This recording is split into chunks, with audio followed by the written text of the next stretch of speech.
Hello guys, welcome back to my channel. This is Kirill, your Justice analyst from Belarus living in Germany, and it's time to continue with Eurovision 2026 entries.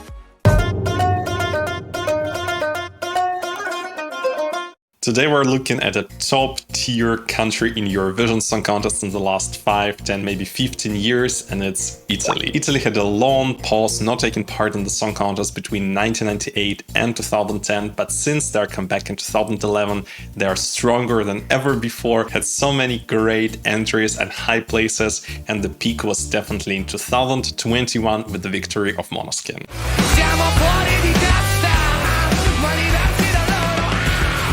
Usually the representatives of Italy for Eurovision Song Contest were chosen through Sanremo Music Festival, which is an independent festival which is extremely popular throughout the world. It's broadcasted in Albania, it's broadcasted in Russia, and in the last years the winner of this music festival is given a choice of going to Eurovision if they want to. For example, last year's Sanremo winner decided not to go to Eurovision because it conflicts with his tour plan. If this is true or not, I can't really tell you. In any case, we got another great contestant who brought top 5 finish to Italy.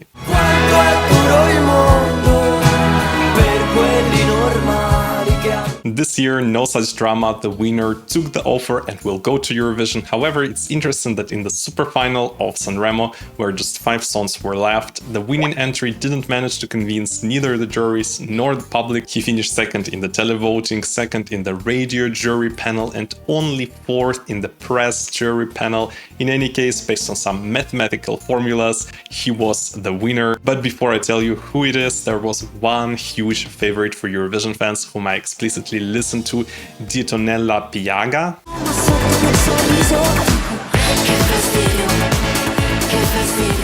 This song actually managed to convince radio juries and the press juries. They both have put Ditonella Piaga on the first place, while the televoters didn't really feel it that much, placed her 4th, and in total she finished 3rd. But the winner was 56 years old Sal Da Vinci. He's actually not an ancestor of Leonardo da Vinci, it's just his stage name. His real name is Salvatore Michael Sorrentino, and he also comes not from Florence, but is very much known as the representative of Neapolitan musical scene. His career began from very early childhood, where he was definitely promoted by his father, another very well-known Italian singer, Mario da Vinci.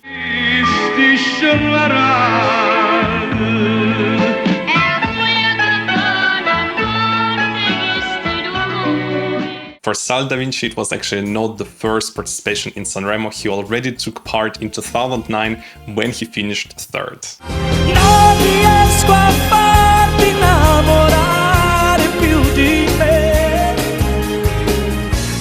But Sal got true success and fame in Italy only last year when he released a single which reached number 3 in Italian charts and became double platinum.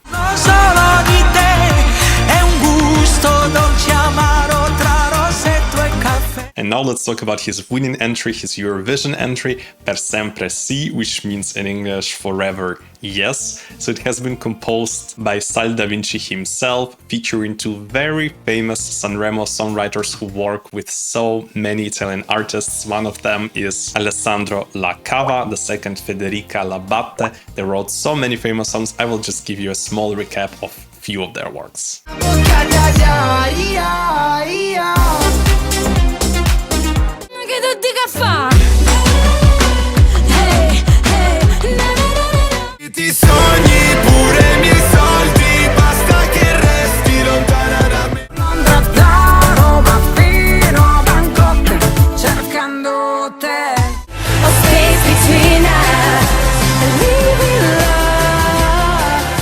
Perdonami, dimmi come mai. Baby, fammi di quegli occhi. E ovunque andrò sarai con me, supererai. The main writer behind the lyrics of the song is the son of Sal Da Vinci, Francesco Sorrentino, and the whole song was produced by very famous DJ duo Merck and Cremont, who have so many famous songs. This one, for example, has 75 million views on YouTube.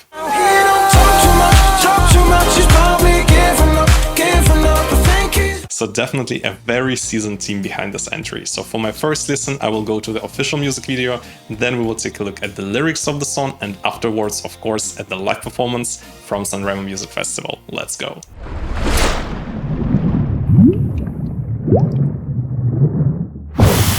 During my first listen, I will not stop the song, I will listen to the whole one, just giving you my small comments from time to time, but then during the second listen, I will definitely stop throughout to give you more extensive feedback. So, let's see. I'm not sure if it's just intro or is it the song itself, but it sounds like it could be a ballad. Okay, some disco vibe. Cominciato tutto quanto dal principio. Definitely not a ballad, goes very much into this 80s inspired disco.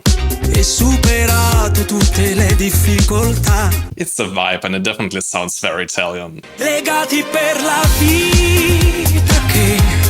It's a very cute song. Not really a typical choice for Italy. Usually this kind of songs were somewhere in the end of the table, but happy for Sal. La musica per te io canterò il più grande giorno. The violins sound great. I can imagine with the live orchestra in Sanremo it sounds even better. La mano sul petto io te lo prometto da qua. He's kind of dressed like he's prepared for the wedding, you know, this white suit. Da qui sarà per sempre sì. It might be related to some sort of wedding. Is forever yes meaning yes to getting married? Legati per la vita che... If it's really related to the weddings, it might become a new anthem for Italian weddings. Embassy. So it is very much related to the marriage. I think it's a very cute message. Not really a typical choice from Italy. I usually expect them to send some ballads because Sanremo Music Festival just has this kind of setup, which is more, I think, fitting for ballads because everything is performed with a live orchestra. I actually had as a favorite in Italian selection a couple of years ago, also sort of disco song called Furore. Questa notte di sole, furore. It unfortunately didn't do that well, but it for sure solidified a place in my playlist. Maybe this one will come there as well, but for now, let's take a look at the lyrics of the song. I already expect that probably it's related to saying yes to marriage proposal or saying yes during, you know, the ceremony. And it is actually a very beautiful way of giving this sort of love message to your partner. Salvatore says he was just an unknown man to her and then became a king with heart and love. She a queen now dressed in white as a bride. He tells about their common dreams of children in a big house. He says it will be you and me forever, tied for this life. Without her, life is worth nothing and it just doesn't make sense to live. He says the future is a great unknown, but together with you it won't scare me because we will build everything. He's referring to this marriage day as the greatest day, that only yes for these days and 1,000 more, and under the simple word yes there is the whole eternity hiding. It kind of made me even emotional. I just think it's so beautiful and it's such an important message nowadays, and I'm quite sure that this song will become a staple entry on the Italian weddings for the years to come. But now let's take a look at his performance from Sanremo Music Festival, which brought him victory and a place in Eurovision Song Contest.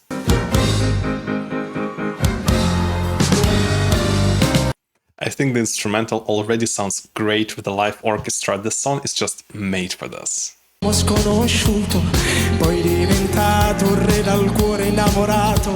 He has a very beautiful delivery, very delicate but still effective.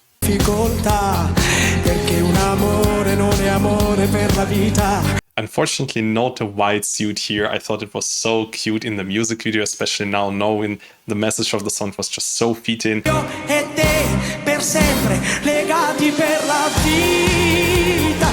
He sings with so much passion and emotion. You can really feel that he means what he's saying.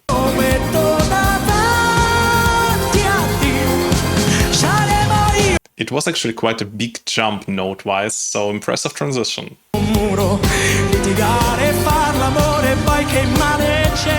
He might be not the strongest vocalist in the competition, but definitely one of the most passionate ones, one of the most emotional ones. It is just so easy to connect with him. It's just such an easygoing and light song. Love it.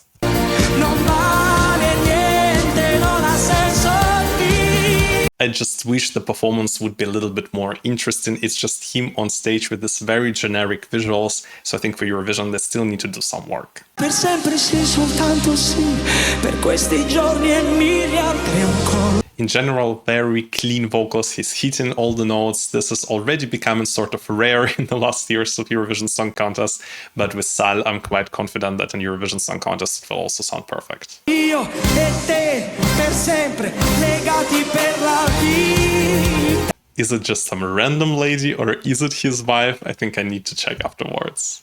Senza te non vale niente. Yeah, this was extremely cute. It kind of reminded me of that moment from Espresso Macchiato performance last year.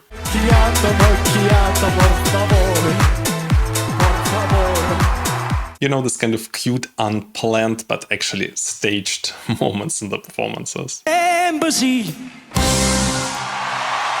What an ending. He has also shown us his ring on the finger, so very much this is a personal message for him.